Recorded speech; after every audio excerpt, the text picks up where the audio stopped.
Ghost in the Night with Phil Sams.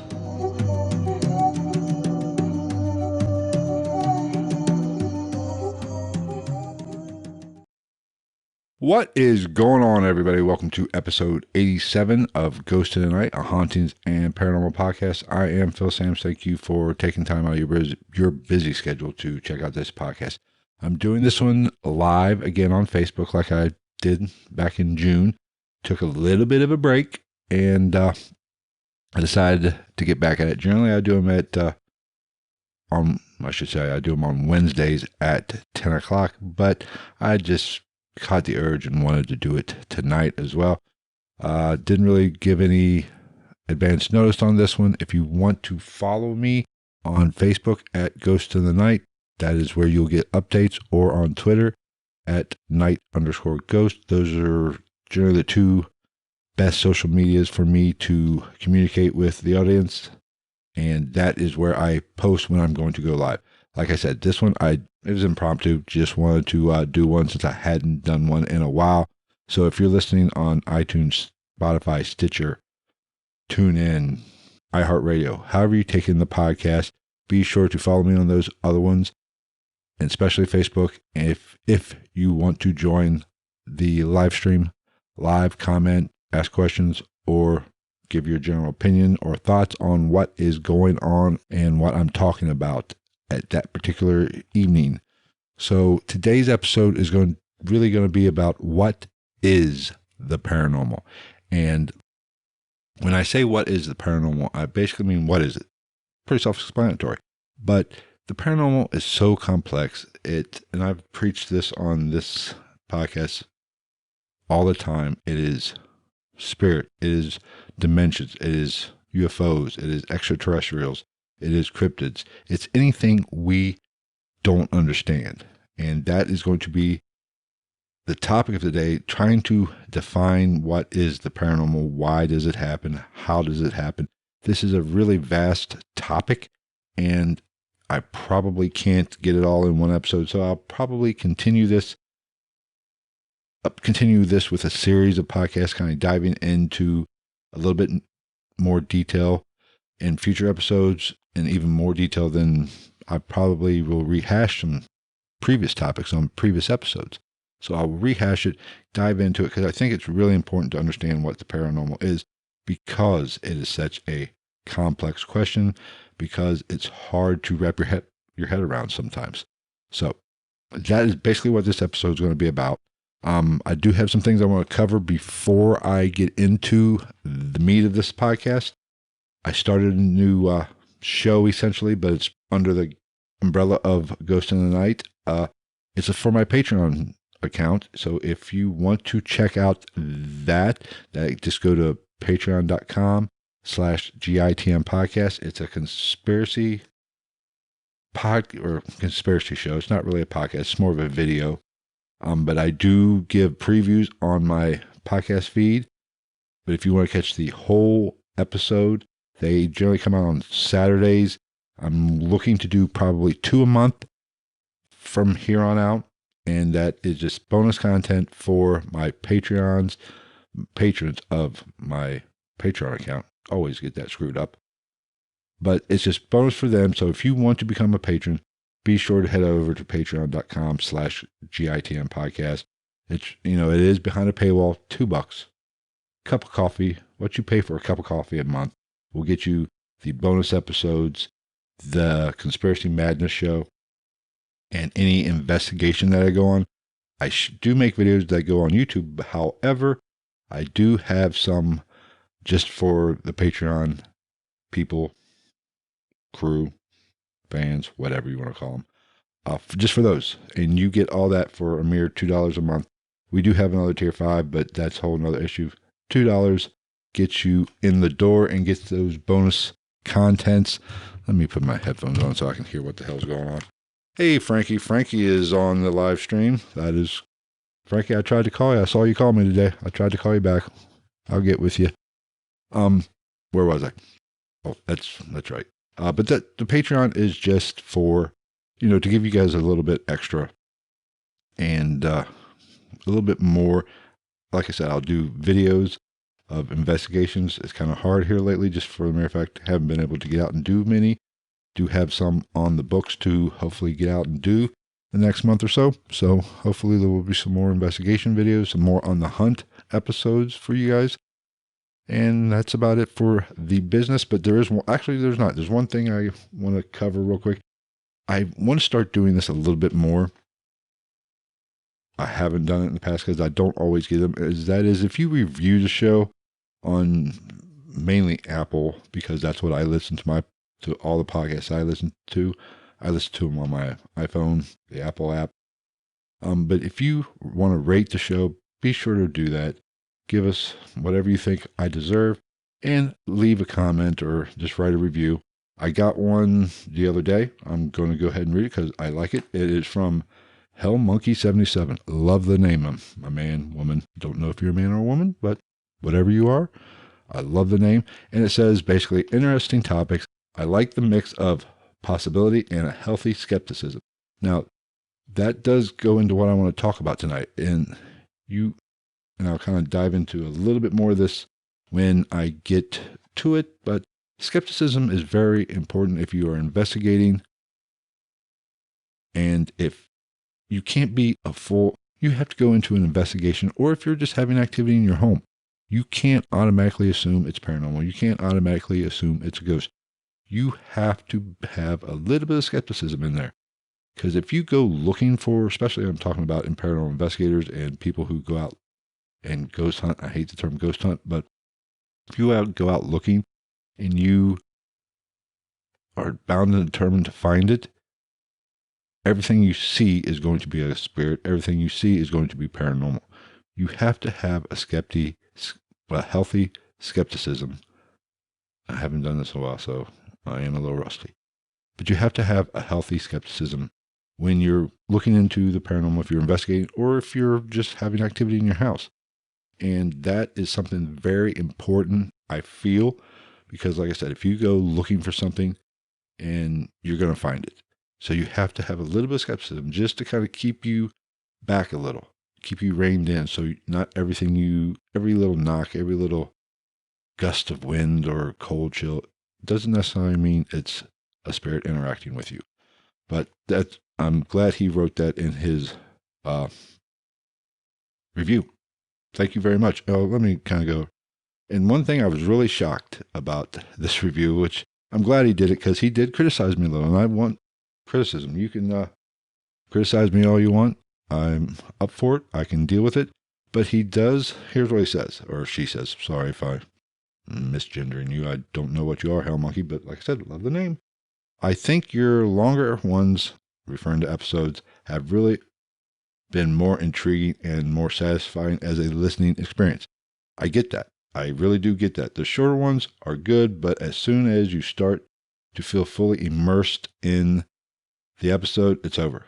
I'm glad I found your podcast. Well, I am also glad you found it as well. Thank you for leaving a review. Thank you for listening. I greatly appreciate that.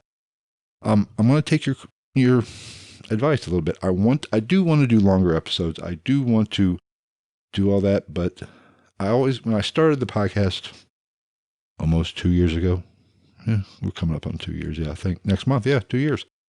When I started, I wanted to keep it about half an hour because I look at how I listen to podcasts, on the drive. I'm very rarely in a car for 3 hours.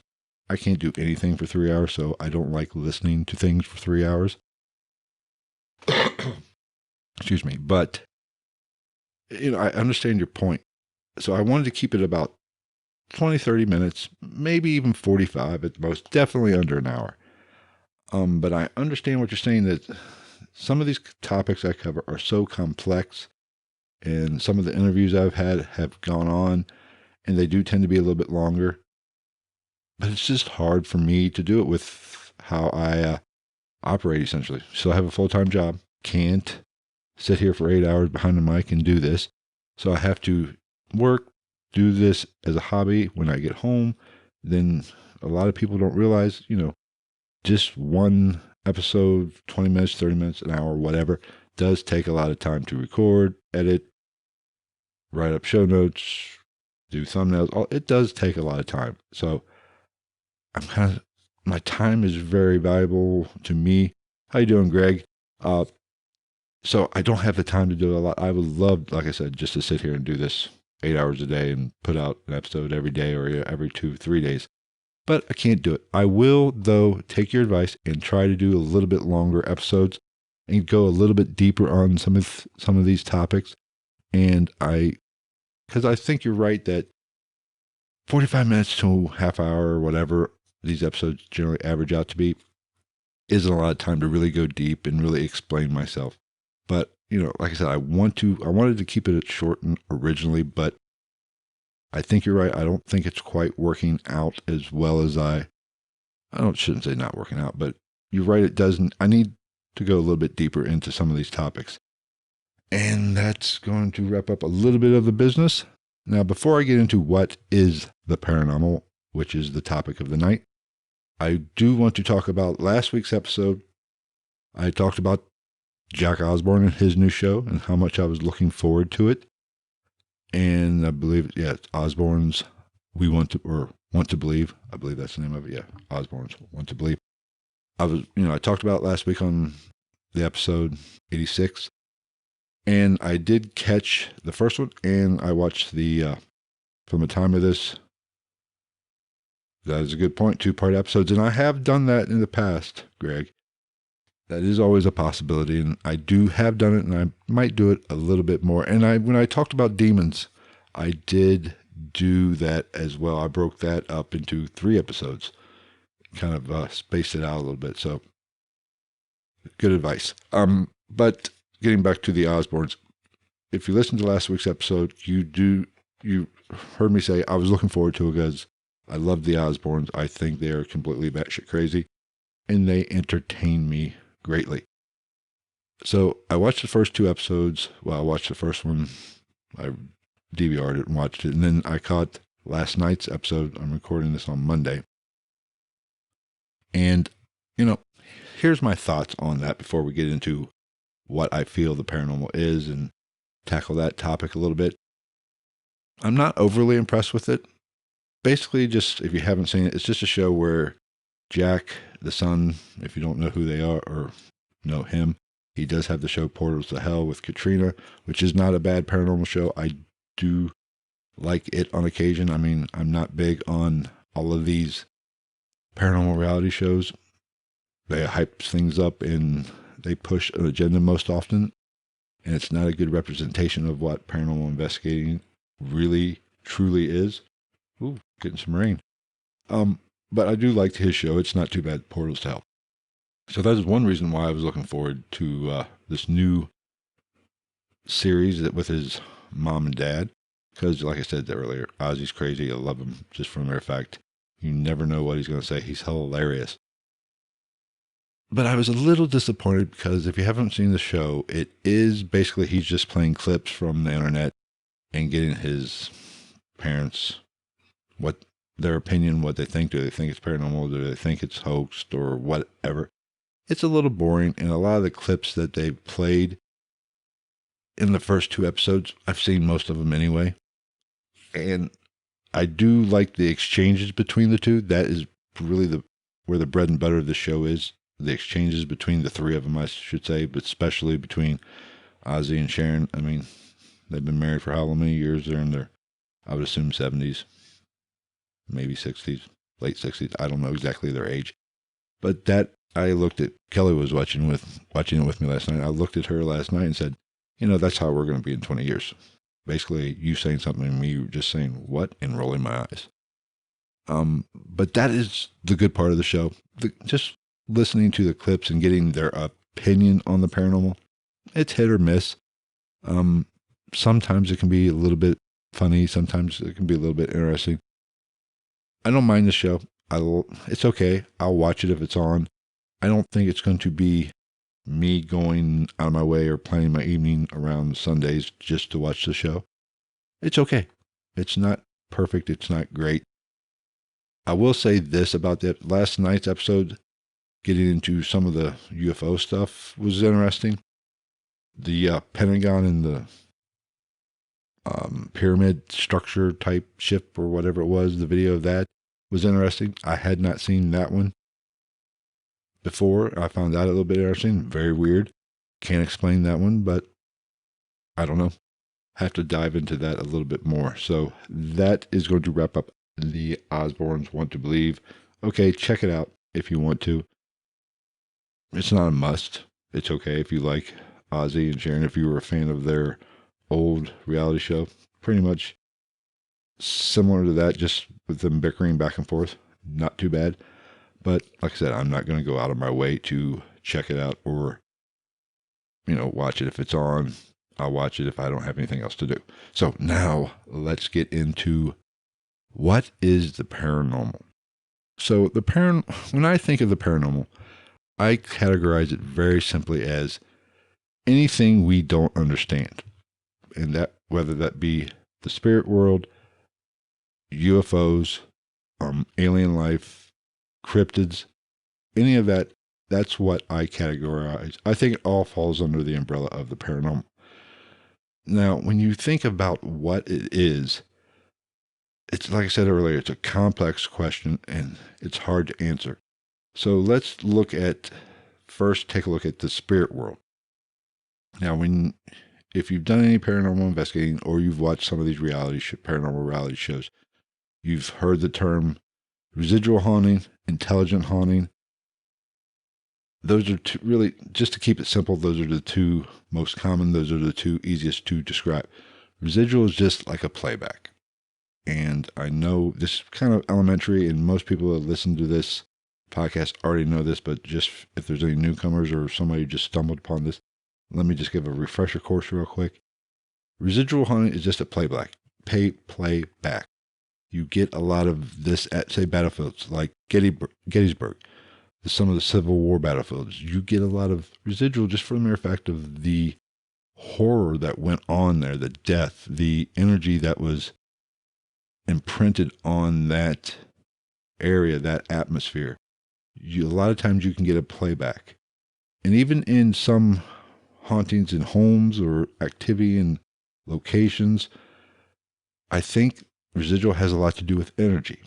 Whenever something traumatic happens, whenever something horrifying takes place, I think it leaves an imprint on the atmosphere. That is why you get so many haunted prisons, haunted asylums, where people have experienced extreme hardship, where they have died not always in the best ways. They have been mistreated.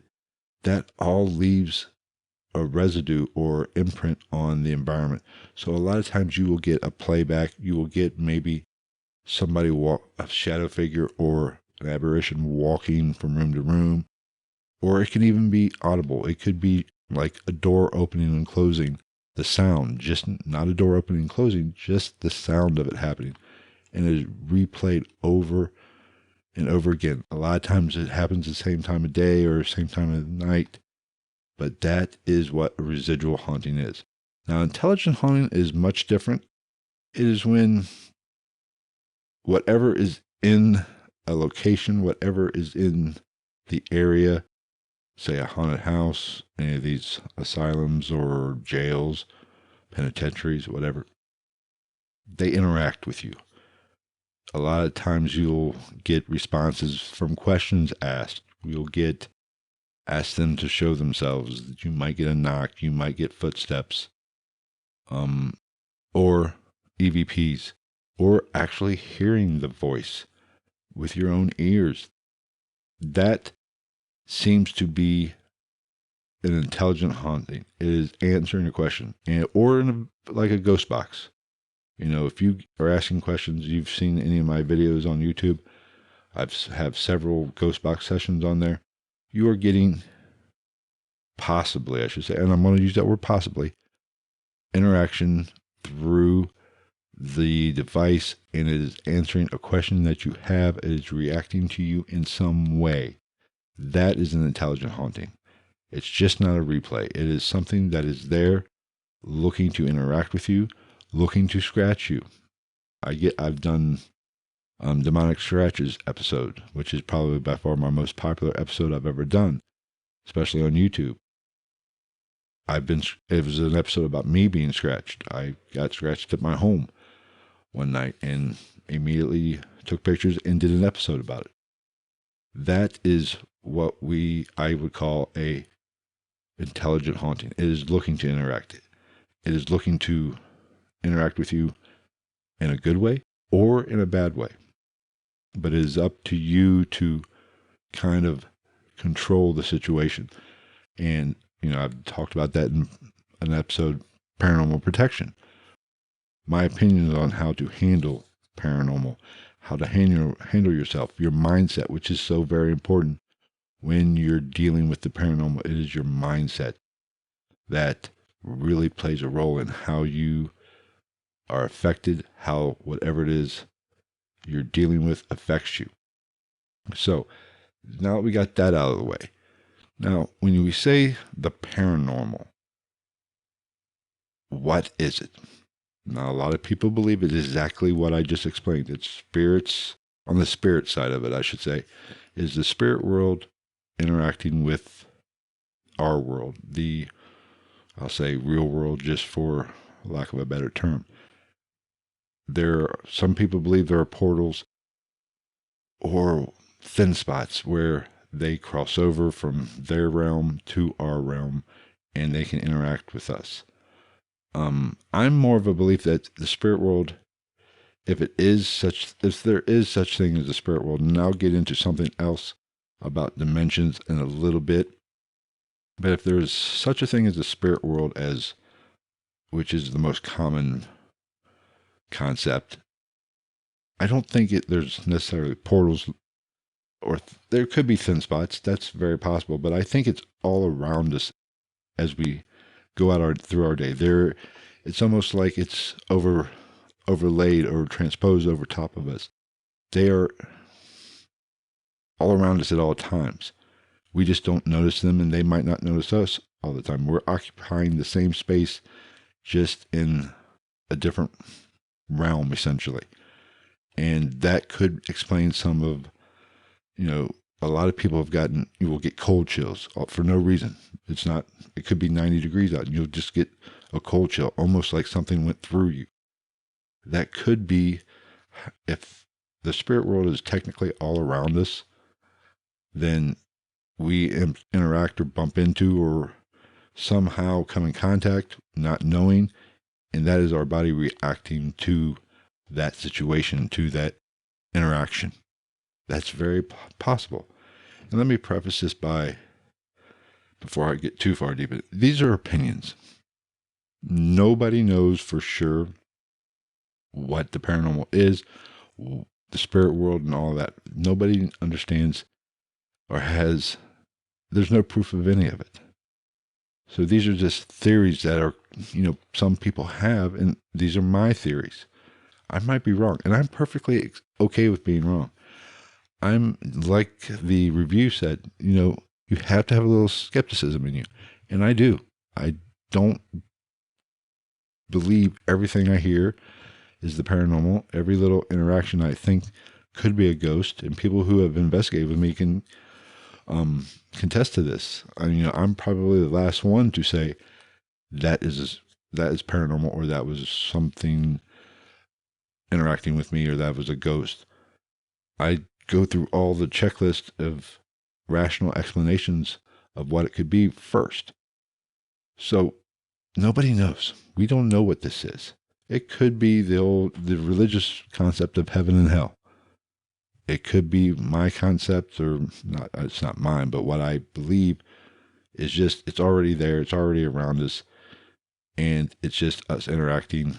Sometimes we pick up that frequency, and sometimes we don't. That's why you can go to a location, and Frankie can attest to this, Greg can attest to this. You can go to a location where you've got abundance of activity one time, go back again, and not get anything.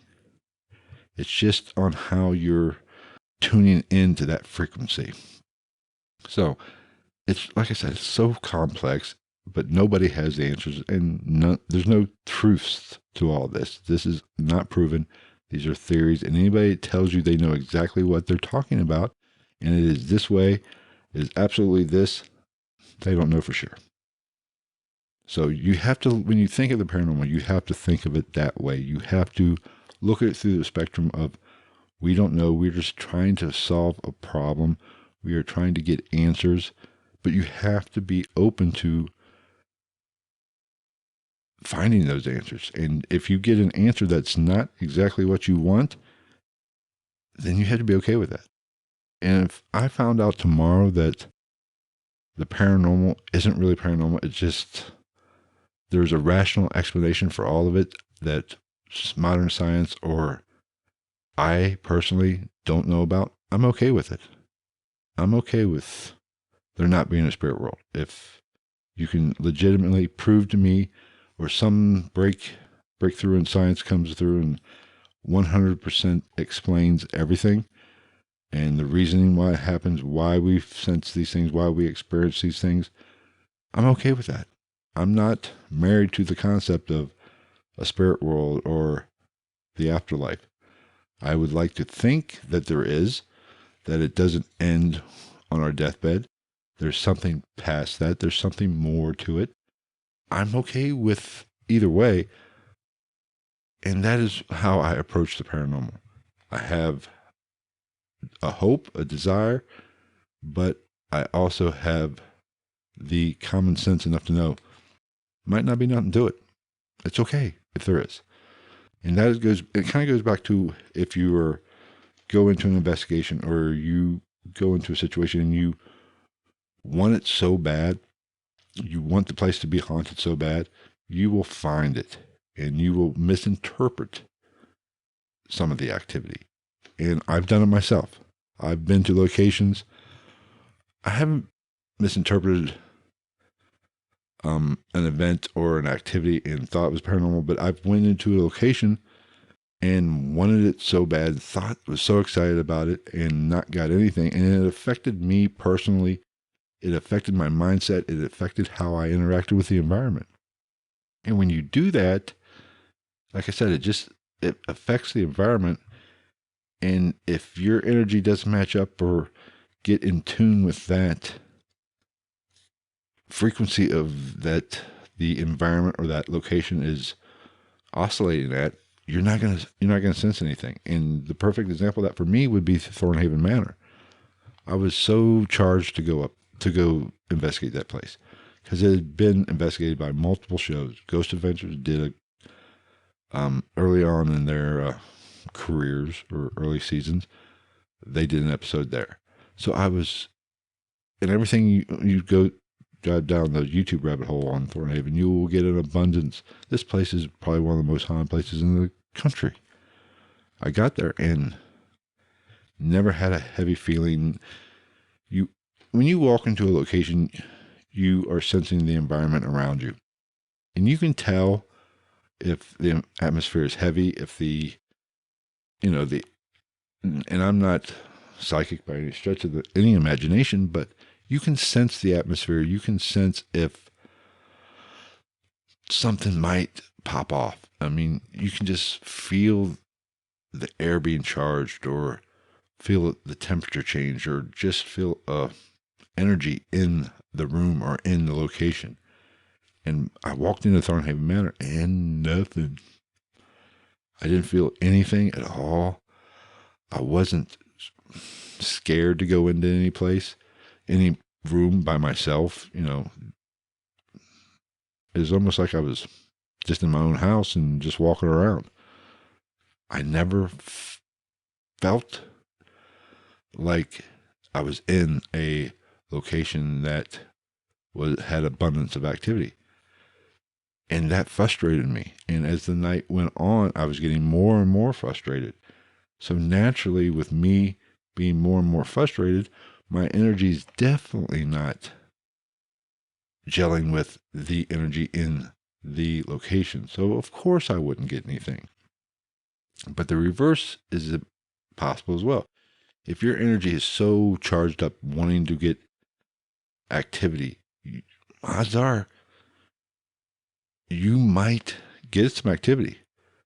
And you're so excited about getting that activity that maybe you might misinterpret it or you might miss something or miss the rational explanation for it. You might hear a knock or a pipe bang and not really investigate that much. You just say, boom, I got some evidence. Cool. But you have to try to debunk it. And debunking is so important when you do an investigation. Whenever you experience something, job one is to debunk it first. And if you can't debunk it, then okay, now we're cooking here. Now let's kind of put our heads together. Let's think, what could it be? And that is one thing I've always loved about Ghost Hunters show, the original Ghost Hunter show, is they had a debunk first mentality. They went into any location, they were trying to debunk the activity. And if they couldn't debunk it, okay, then possibly it was haunted. And that is how an investigation should be. And that is how you should approach the paranormal. Because there is such a thing as confirmation bias. If you are looking for something and you want something so bad, you're going to see it. And you have to fight that when you're an investigator. Now, on the flip side of that, I shouldn't say on the flip side of that, but where this pulls into residential hauntings, or if you're living in a home that has activity, if excuse me, if you are scared, if you are in fear, you're going to experience more. Now, the question is, and this is why the paranormal is so complex and so hard to deal with and to investigate, is because that fear can cause one of two things. It can enhance the paranormal, or say, let's just for argument's sake, say you're in a home where you feel an evil presence or a demonic presence. You're going to fear that. And that fear can attract that. That fear can, be pulled to you like a magnet, or pull that demon or that energy or that negative energy, pull that to you like a magnet. Okay. Now, on the more skeptic side of it, that fear is going to cause you to see things. It's going to cause you to possibly make something worse than what it is. And you have to ride that line, or you have to walk that line very delicately, and be have your mindset right whenever you're dealing with the paranormal. Because if you're overhyped, if you're overexcited, it's, you're going to see something that might not be paranormal, or at least not do your due diligence to investigate it, try to debunk it. Or if you're paranoid or scared, the same thing. You're just going to say, oh, demon, I'm out. Or it's going to be drawn to you. Do I have the answers on why that is and what causes that, or which one is right? No, I don't. Here's what I believe, and here's what I think in that scenario, especially more of an evil spirit, more of a demonic spirit. When that situation arises, and I've given this advice to listeners and people who have reached out to me on Twitter, Facebook, if they get scratched or whatever happens, they're scared, they need to look at it rationally. They need to investigate, find out what's going on. Because sometimes everybody's threshold for fear and dealing with the paranormal is different. Mine's pretty high. I mean, I don't get freaked out. I think Frankie can attest to that. I don't get freaked out. And if somebody's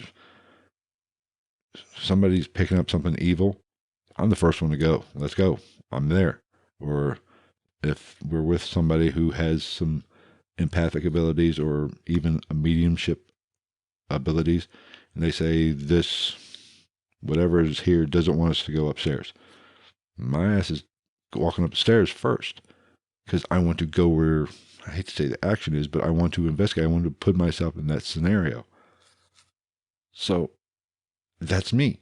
Not everybody is that way, especially if you're not looking to do this, if you're not trying to be in the paranormal field. I'm getting a little behind on the We're getting a lot of comments. It's cool. Haven't been checking them. My screen froze a little bit. But if you are dealing with that scenario just as an average Joe or somebody who just living in a house and experiencing that, that can be very traumatic. And when somebody reaches out to me and asks me what they should do, first and foremost, it's hard for me to give advice because I'm not there. I have a pretty good knowledge base on it, but I can't interpret everything or via email or via whatever comment. I'm not living it. I'm not experiencing it in that location. So my first advice is always to say, you need to investigate. You need to try to interact with whatever's there and trust your gut, trust your own senses, and go with your gut. If you are interacting with something or you are trying to figure out what is tormenting you or what is interacting with you, because a lot of people think something is evil, that it's just because they're not accustomed to dealing with this kind of stuff. And that's where the flight trait kicks in. It might just be some random, if it is a spirit, it just might be some spirit just reaching out, wanting attention, like a little kid, trying to annoy you to get attention. It might not have any evil or negative thoughts or negative aspirations at all on you. It's just you're interpreting that because you're not dealing with it. You've never dealt with it. So you just think, oh, it's a ghost, it's evil, I'm scared. So you make it worse than what it is. So that's why I tell people to interact, to kind of figure out what they're dealing with. And if you are interacting with something and you continue to feel negative energy, negative activity, or you get a verbal response, the old movies, get out. Okay, now you're going to have to find somebody in your area that deals with this, that, call the church or whomever you believe spiritually in, whatever religion, whatever. Get help, call a local, paranormal group, do your research there, get somebody in. Hey, Steve, I haven't talked to you in a while. What? In Texas. Awesome. Do something. You're going to have to bring in something and someone or a group or whatever and try to help you out and get some answers and possibly do a cleansing, possibly put you in a better mind state. But that is why I talk about mental fortitude a lot when it comes to paranormal. And what a lot of people don't realize is fear not paranormal. I know. I thought, what are you doing in Texas? Hey, Amber. But mental strength is so important when it comes to dealing with the paranormal. If you're experiencing that kind of stuff, you have to be strong-willed and really, you can't be. And I hate to say this, and it's going to sound kind of negative. You can't be weak-minded. You have to be strong mentally to deal with it. Because the weaker, I hate using the word weak because I'm not saying somebody's weak, but if you are mentally, open up a real can of worms here. If you are psychologically not prepared, is a better way to say it, to handle that kind of situation, then you're going to struggle. So weak and strong is not a good words to use for that scenario, but you need to be prepared. You need to stand your ground when you're dealing with something in your own home and realize this is your house. This is your realm. And that is the most important thing. And yes, and I will use this as a disclaimer, shit can go sideways when you do that. You have to be aware that things can go sideways when you're dealing with the paranormal. Because like I said, the name of this episode is What is the Paranormal? We don't know. But most cases when you're dealing with the paranormal, you show strength and you portray strength. It's either going to scare whatever it is off, or B, it's going to drive it really wasn't anything paranormal to begin with, but you're mentally able to handle the situation or understand what's going on, and you're not afraid of it, and it'll just go away because it really wasn't paranormal. It was just your mind working on you and trying to make you, you know, be scared and play tricks on you, essentially. So you never know what you're dealing with. And that is something very important when I talk to anybody or when I do an investigation. And when I go on an investigation, and most people don't see my pregame, for lack of a better word, is, I'm like an athlete in a locker room or a fighter in the locker room before they go on a fight. I'm getting myself mentally prepared for what I have to deal with or what I might have to deal with. So I'm, getting what I call mentally strong. Some people, do something religious. They recite a prayer to protect themselves. Some people, imagine a white light surrounding them to protect them from whatever is they're about to face or what they're about to encounter. And all of it's whatever you got to do to get your mind right, I'm all for. And that is what I tell people. If they reach out to me and ask me for any kind of advice when they're dealing with something, because I can't narrow down what their problem is via email, like I said earlier. I just have to give a general knowledge base. And that's why I say investigate, try to find out what you're dealing with. And if you need help, ask for help. Somebody that can come out and experience or try to experience the exact same thing, get a read on the energy in the room or the location, and go from there. And then hopefully things will work out. But there's no guarantee. I had somebody send me an email, I believe it was, basically when I was talking about, the mental strength. This is my realm. You're not going to come into my house. Attitude that I have when it comes to the paranormal. They're saying you're just going to make it worse. Yeah, that's a possibility. Yeah, it's very possible. It hasn't happened to me yet.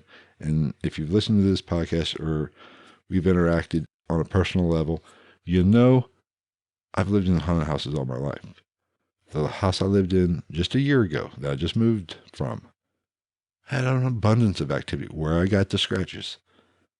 One of my very first house that I lived in, I think, and I don't think I might have told this story on the podcast. I know I've told it on somebody else's podcast before, but I saw my grandfather.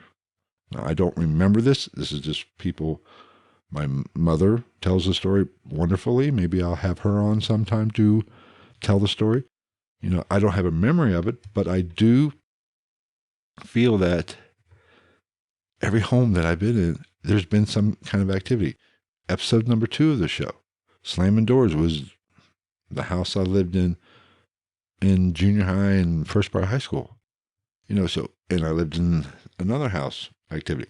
So just about every home I've had has had some sort of activity, whether it be slamming doors, whether it be red, eyes staring at you. Those are, I've experienced it. And especially the house I just moved from, I had a lot of activity there. Like I said, I got scratched there. I've been pulled. I've told this story, and I'm sorry I'm repeating it for if you've heard it, but I would just lay down to go to bed. I lay on my side. I hit the mic. Something yanked me to my back. I mean, doors would open and close. I was laying on the couch watching television, and only went home, and I heard the bedroom door, which is just down the hall, just a little bit, probably about 15 feet away. I heard it start closing very slowly. Air conditioner wasn't running, so it wasn't the air conditioner sucking air and pulling it closed. It just started closing. And it got to the point where I would say, okay, just stop. I have to go to sleep or whatever. I would tell whatever it is or whatever it was just to stop and odds are it stopped. Most times it didn't proceed any further. But I never felt scared. So, I'm fully aware of my attitude about the paranormal isn't for everybody. Some people are very scared of the paranormal. And yes, there's a reason to be at some point, but you can't start out that way. So if you are immediately skittish of ghosts or interactions with other realms, then you're going to have a problem. You have to keep an open mind. You have to think about things rationally. And if things continue to progress and get worse, then you need to figure it out. But we don't know what the paranormal is. So that's kind of the spirit world portion of the podcast, of this episode. Now there is a theory out there. Some of you might have heard of the simulation theory. We are living in a simulation. I'm not a big believer in it, but it's not out of the realm of possibility. Some smarter people than me kind of think that. And maybe that is what the paranormal is. There's glitches in the matrix. Very possible. And when things happen, it's just almost like a computer, like a video. The old tape, when things used to be on VCR tapes. And most of you probably listening to this don't remember VCR tapes. But, if you retaped over something several times, you could get ghosts on the, oh, wow, it is really raining. Damn. You could get ghosts almost appear on the TV from what was previously recorded. So maybe that's what is going on. We are in some sort of simulation, and the paranormal is just where things are kind of quirky in the whatever it is, matrix or whatever. So that's very possible. I don't know. I have no freaking clue. I hope that's not true. But, that is something that has to be looked at. And that is something that you have to add that to the equation when you're dealing with the paranormal. Now, another concept that I like to think about at times is, I have to get a drink. I'm getting a little parched.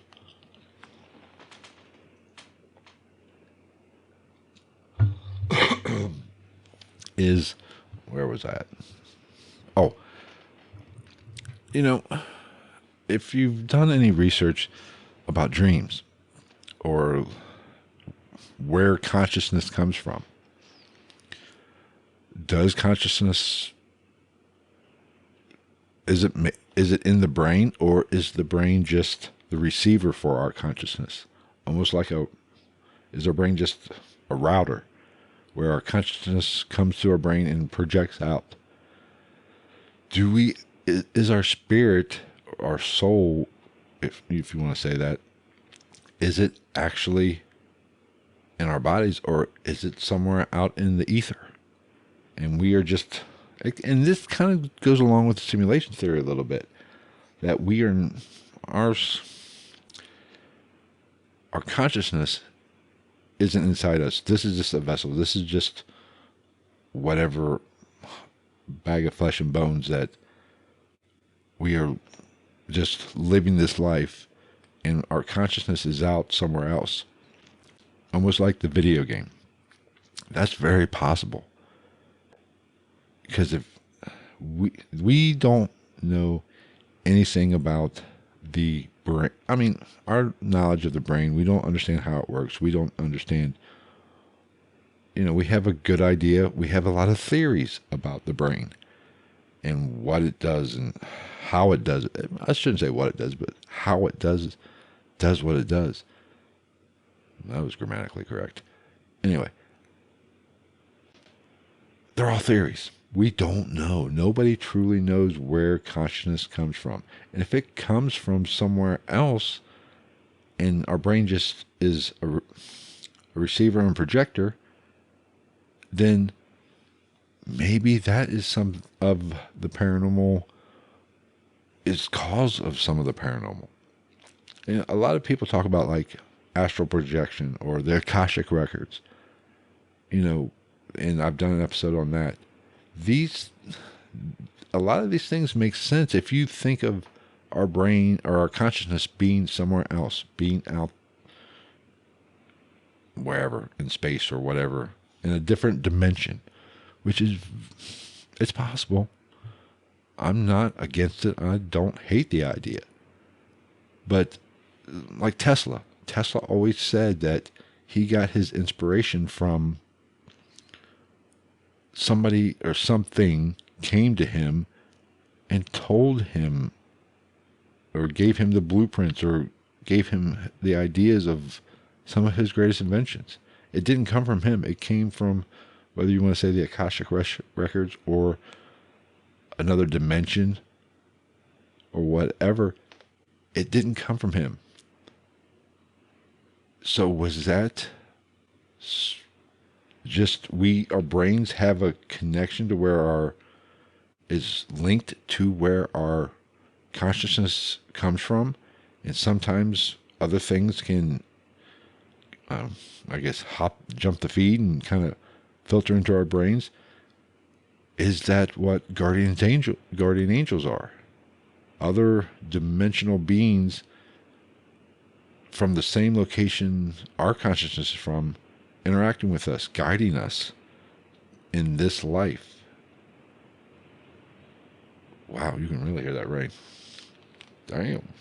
But that very well could be. I don't know. I mean, this is a question for much smarter people than me. So, but I think it all has to be taken into account.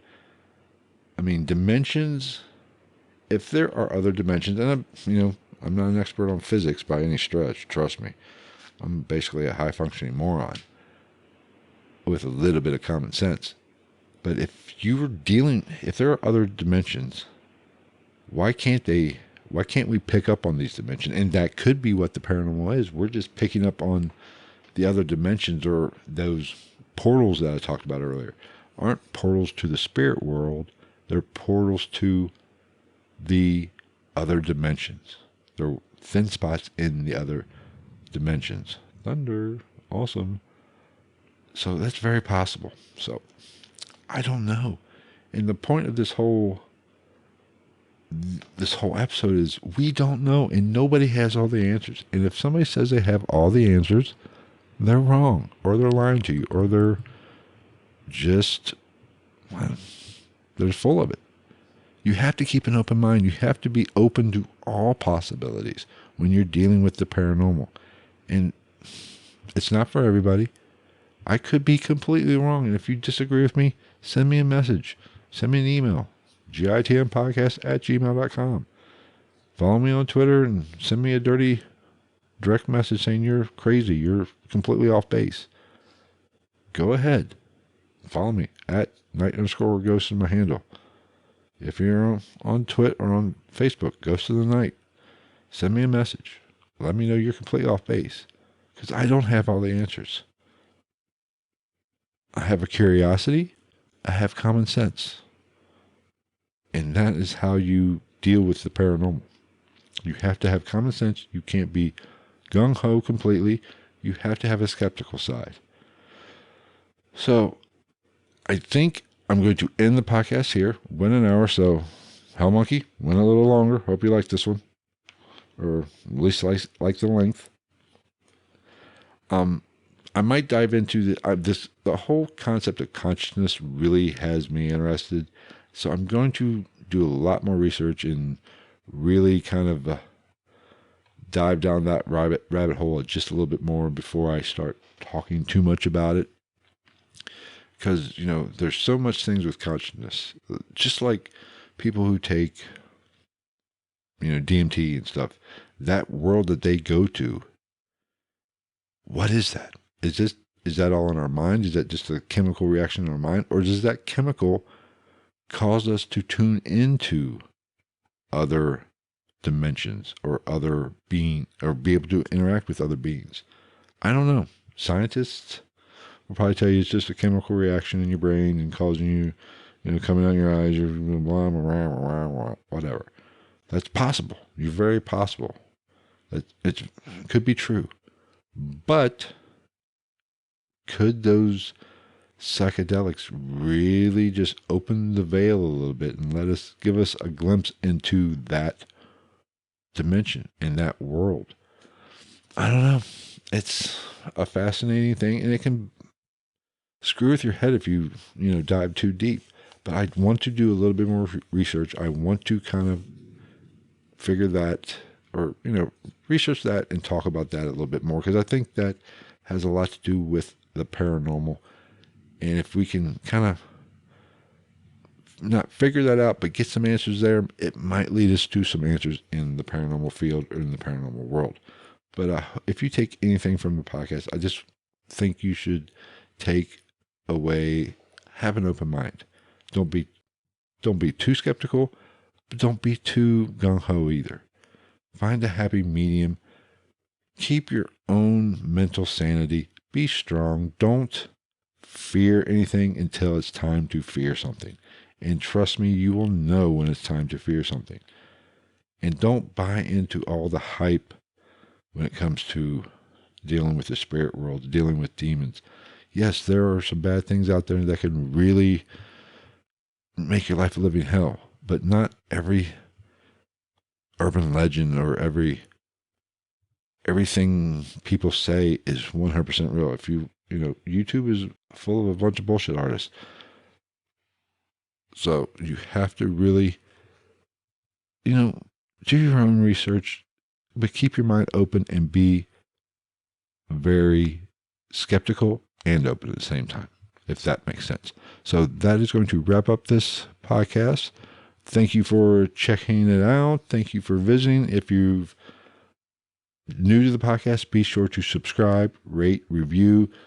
If you want to catch the live stream, follow me on Facebook, Ghost of the Night, or on Twitter at @night_ghost. I will do a better job of letting people know when those episodes are going to start. Like I said, this is episode 87.